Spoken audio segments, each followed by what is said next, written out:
وبركاته نحمده ونصلي على رسوله الكريم أما بعد أعوذ بالله من الشيطان الرجيم بسم الله الرحمن الرحيم وقل جاء الحق وزهق الباطل إن الباطل كان زهوقا وقال الله تعالى واعتصموا بحبل الله جميعا ولا تفرقوا আলহামদুলিল্লাহ সমস্ত প্রশংসা সেই মহান রব্বুল আলামিনের যে আল্লাহ তাবারক তাআলা আমাদেরকে বিভিন্ন রাজ্য থেকে বিভিন্ন জেলা থেকে বিভিন্ন থানা থেকে বিভিন্ন পঞ্চায়েতের অনুকূল থেকে তুলে এনে এমন একটা প্রতিষ্ঠানে আমাদেরকে জায়গা দিয়েছেন যে জায়গা সম্পর্কে নতুন করে বলার কিছু নেই।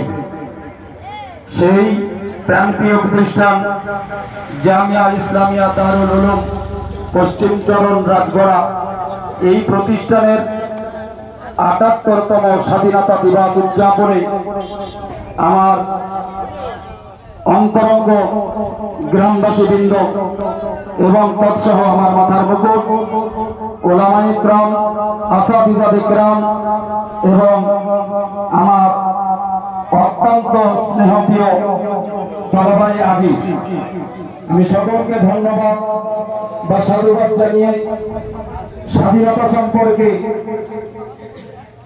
আমার পূর্বে জনাব হযরত মাওলানা আমিনুল সাহেব অনেক মূল্যবান কথা লিখেছেন এবং তারপরে পরে এই মাদ্রাসার একজন দায়িত্বশীল ব্যক্তি এবং মুহাদ্দিস জনাব হযরত মাওলানা শাহজাহান সাহেব তার সুনিশ্চিত বাণীর মাধ্যমে অনেক মূল্যবান বক্তব্য ফুটিয়ে তুলেছেন।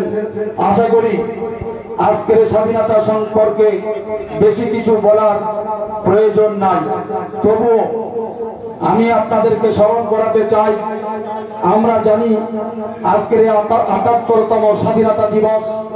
এই স্বাধীনতা দিবস আমাদের করণীয় কি জন্য স্বাধীনতা দিবস এলো, অল্প কিছু কথা রেখে আমার বক্তব্যের জবনিকা ইতি জানবো ইনশাআল্লাহ। আপনারা জানেন ১৯৪৭ সালে আপনার স্বাধীনতা সংগ্রাম হওয়ার পরে ১৯৪৭ সাল থেকে নিয়ে এ পর্যন্ত আমরা স্বাধীনতা দিবস পালন করে আসছি।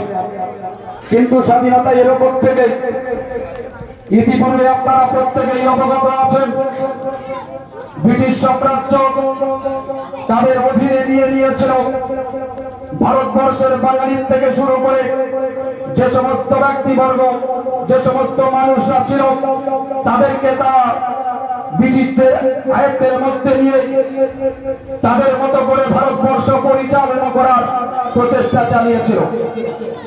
কিন্তু ভারতবর্ষের যে সমস্ত মানুষেরা ছিল, তারা তৎকালীন সময় ব্রিটিশদের গোলামি করেছিল।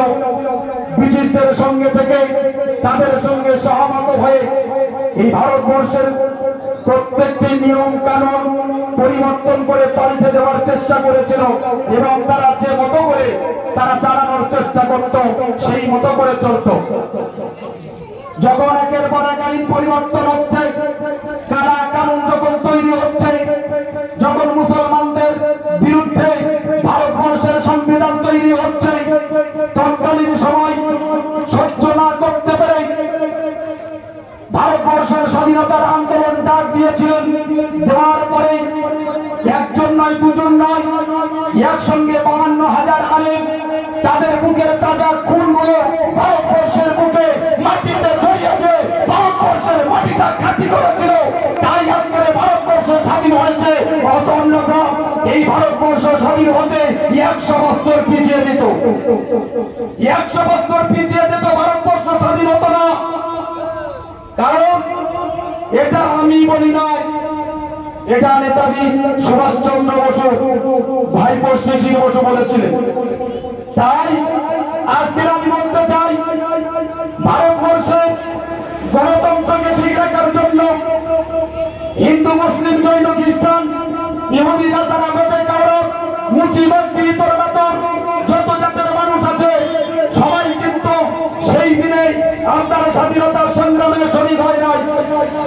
এখন নেই, কিন্তু আমার ভাইরা তারা শরীর ছিল। কিন্তু তৎকালীন সময় দারুল উলুম দেওবন্দের তত্ত্বাবধানে হযরত মাওলানা কাসিম নানুতুবি রহমাতুল্লাহ আলাইহির তত্ত্বাবধানে হযরত মাওলানা হিফজুর রহমান সাহেবের তত্ত্বাবধানে এই ভারতবর্ষের স্বাধীন যখন ডাক দিয়েছিল, তখন প্রত্যেকটি ভারতবর্ষের কোনায় কোনায় যে সমস্ত মুসলমানরা ছিল তারা কিন্তু দ্বিধাবোধ করেনি। তারা তাদের বুকের তাজা খুনগুলো দিতে রাজি হয়ে আর ঝাঁপিয়ে পড়ে এই ভারতবর্ষকে স্বাধীন করেছিল। আজকের বড় বড় কথা আপনারা জানেন, ভারতবর্ষের বুকে অশুভ শক্তি কাজ করছে। যে সমস্ত অশুভ শক্তি ভারতবর্ষের বুক থেকে মুসলমানদেরকে বলছে কোরআন ছাড়ো, না হলে ভারত ছাড়ো, মসজিদের আজান বন্ধ করো, মাদ্রাসা মসজিদ হলো আরএসএস এর গুপ্ত ঘাঁটি। আরে আরএসএস এর গুপ্ত ঘাঁটি মাদ্রাসা মসজিদ হলো নয়। আরএসএস এর গুপ্ত ঘাঁটি যদি হতো তাহলে তো আমরা 2001 সালে সম্ভবত রানী রাসমণির মাঠে তৎকালীন সময় হযরত মাওলানা আসাদ মাদানী রহমাতুল্লাহ আলাইহি ছিলেন। রানী রাসমণির মাঠে দাঁড়িয়ে বলা হয়েছিল যে কোন একটা মাদ্রাসা মসজিদে যদি একজন প্রমাণ করতে পারো এখানে জঙ্গি তৈরি হচ্ছে, আপনাদের কারোর মাদ্রাসায় তালা মারতে হবে না, আমরা নিজেরা মাদ্রাসায় তালা মারব। তার মধ্যে একটা কুরক্ষ ব্যক্তি যে দুনিয়া থেকে কিছুদিন আগে চলে গেল, বুদ্ধদেব ভট্টাচার্য। এই বুদ্ধদেব বাবু তখন বলেছিল মাদ্রাসা মসজিদে আরএসএস এর প্রশিক্ষণ দেওয়া হয়, আজকে চলে গেছে। সেজন্য করে আমি বলতে চাই, তৎকালীন সময় আপনার হিন্দু পরিষদ ছিল না, আপনার বজরং দল ছিল না, আপনার অন্যান্য বিজেপি নামক সংগঠন ছিল না। তৎকালীন সময় শুধুমাত্র এই মুসলমানরা ছিল। আর বিজেপি আপনার বিশ্ব হিন্দু পরিষদ এবং শিবসেনা এরা হলো ব্রিটিশদের গোলামি করেছিল, ব্রিটিশদের দালালি করেছিল। তারা দালালি করে এই ভারতবর্ষটা ব্রিটিশের হাতে তুলে দেওয়ার পরিকল্পনা করেছিল। কিন্তু এটা গণতন্ত্র রাষ্ট্র। তৎকালীন সময় আলেমদের বুকে তাজা খুন দিয়ে ভারতবর্ষ স্বাধীন করেছিল। আজ আমি সতর্কবার্তা দিতে চাই, জামিয়া ইসলামিয়া দারুল উলুমের সামনে থেকে তত্ত্বাবধানে থেকে আমি আজকে হুঁশিয়ারি দিতে চাই, যারা এরকম কালা কানুন তৈরি করে মাদ্রাসা মসজিদ বন্ধ করার পরিকল্পনা করবে, তার সাথে আলেমদের সঙ্গে বিয়াদবি করবে, তার সাথে মুসলমানদের আইন নিয়ে, জীবন নিয়ে, বিধান নিয়ে ছিনিমিনি খেলার চেষ্টা করবে। তৎকালীন সময়ে যেরকম মুসলমান আলেম দ্বীন তারা বুকের তাজা খুন দিয়ে ভারতকে স্বাধীন করেছিল, আজও বলছি ভারতকে রক্ষা করতে, ভারতের সংবিধানকে রক্ষা করতে, ভারতের সংস্কৃতি রক্ষা করতে, ভারতের আপনার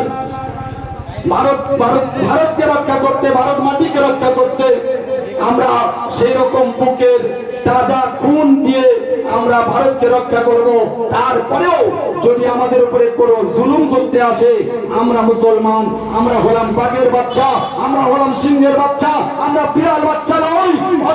ওই সময়ে থেকে নেবেন, আমরা আমাদের বুকের তাজা খুন দিয়ে আপনাদেরকে ভারতবর্ষের বুক থেকে বিতাড়িত করে ভারতবর্ষ আবার পুনরুজ্জীবিত আমরা স্বাধীন করে আবার ভারতবর্ষের সংবিধানকে রক্ষা করব। স্বাধীনতা দিবস, ভারতের ৭৮তম স্বাধীনতা দিবস, স্বাধীনতা দিবসে ওলামাদের অবদান। তাই আজকে আমরা যে অনুষ্ঠান করছি, এই অনুষ্ঠান ভারতবর্ষের ৭৮তম স্বাধীনতা, এই স্বাধীনতা দিবস উদযাপনে আমরা যে প্রোগ্রাম শুরু করেছি, এই প্রোগ্রাম এখনই এখানে পতাকা উত্তোলন হবে। আমরা জাস্ট টাইম দিয়েছিলাম ৯টা বেজে গেছে, এখন কারোর জন্য অপেক্ষা নয়। বিশেষ করে যারা দোকানে আছে, আশেপাশে আছি, আমি প্রত্যেকের কাছে অনুরোধ করব আপনারা প্রত্যেকেই সামনে চলে আসুন, প্রত্যেকেই সামনে।